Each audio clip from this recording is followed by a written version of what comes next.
Working on a 2017 Lexus ES350. I'm replacing the alternator on this vehicle.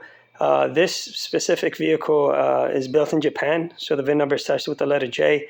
The alternator is the 150 amp alternator. However, whether it's built in Japan or the US, the process is the same.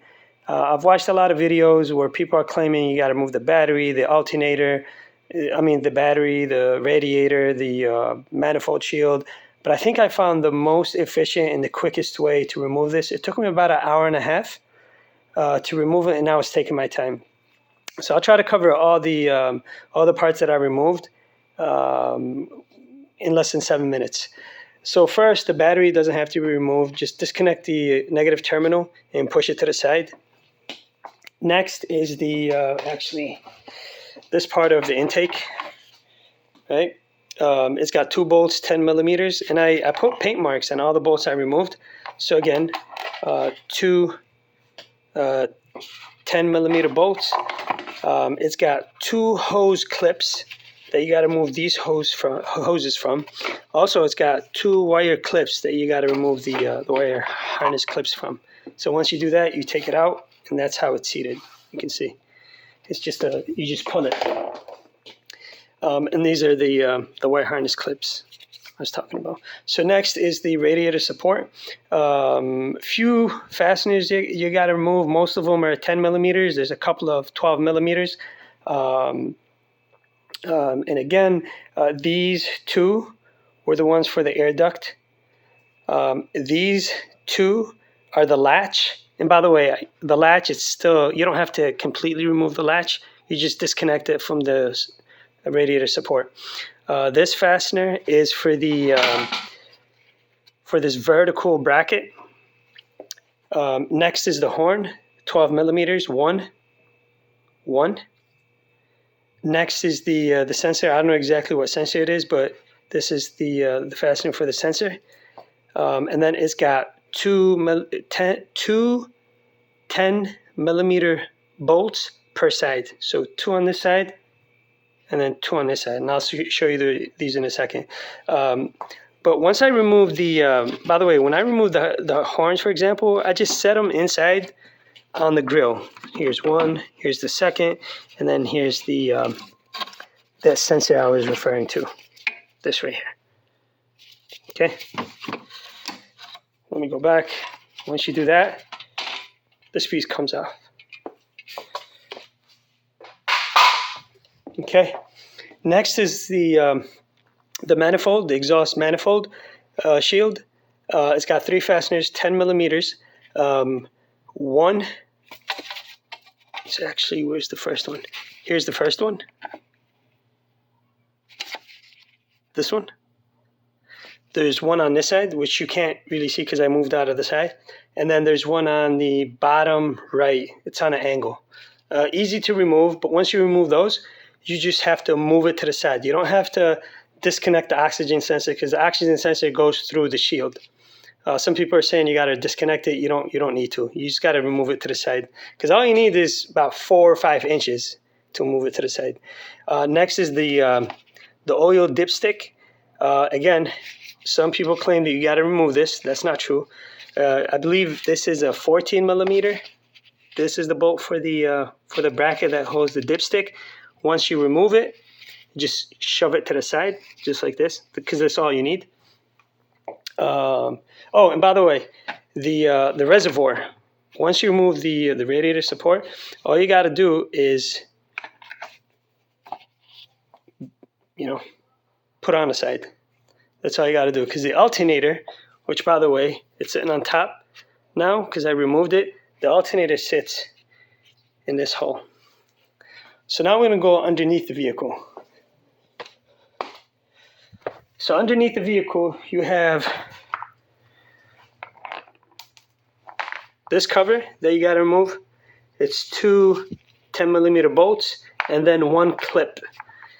And the clip is inside the wheel arch liner. And it's one of those Toyota clips where you push the center and then you're able to take the clip out.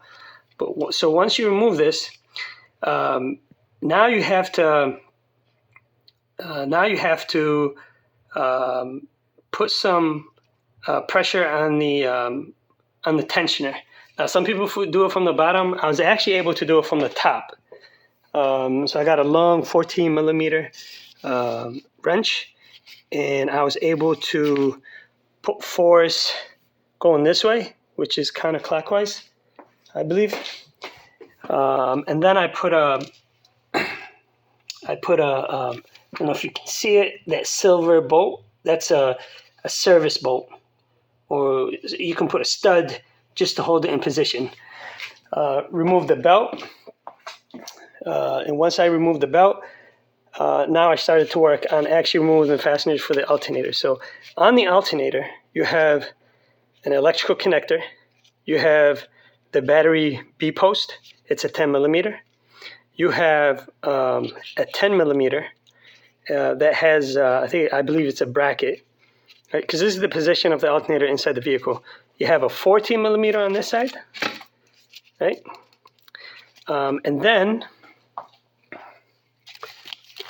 you have a 14 millimeter, which actually secures to a bracket, which is this bracket, right? That's where this fastener goes through. And then from underneath, you have to remove this 14 millimeter. And they're easy to remove. Now, this is optional, just to create more room, because you have to pull the alternator out. You can remove this bracket, just move it to the side, which I did. It's a simple 10 millimeter. You can also remove this bracket if you want to, because you have this bolt that secures the bracket to the engine, I believe. And then you have the 14 millimeter that secures the bracket to the alternator. You must remove this bolt. But actually, you can get away with not removing this bolt. But I did it anyways. Now, the trick about taking the alternator out is, with the radiator support removed, you need room to pull the alternator out. So what you have to do is, this plastic piece, if you push it to the side, just like this, you're actually able to pull the radiator about an inch past this plastic shield. Once you do that, the alternator comes out. The alternator might be stuck on this, just rust, right, on this part of the engine. But all you got to do is just tap it with a mallet until it frees up. And this part actually sits right here. So once you do that, you just take it out. But the trick is you have to pull this radiator on an angle. So you push it this way while pushing the shield to the left. It's hard to show with one hand, but if I push this shield this way, I'm able to pull the radiator towards me. And again, all you need is an inch, and the alternator comes out. So now I'm just going to take the alternator,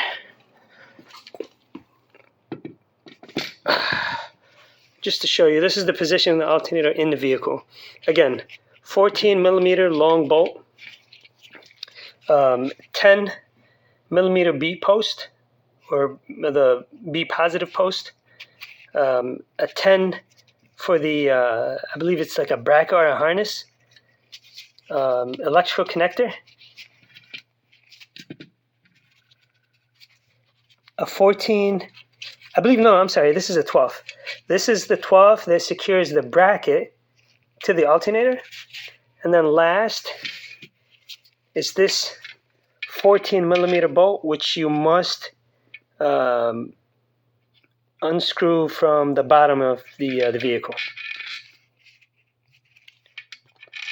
And that's it.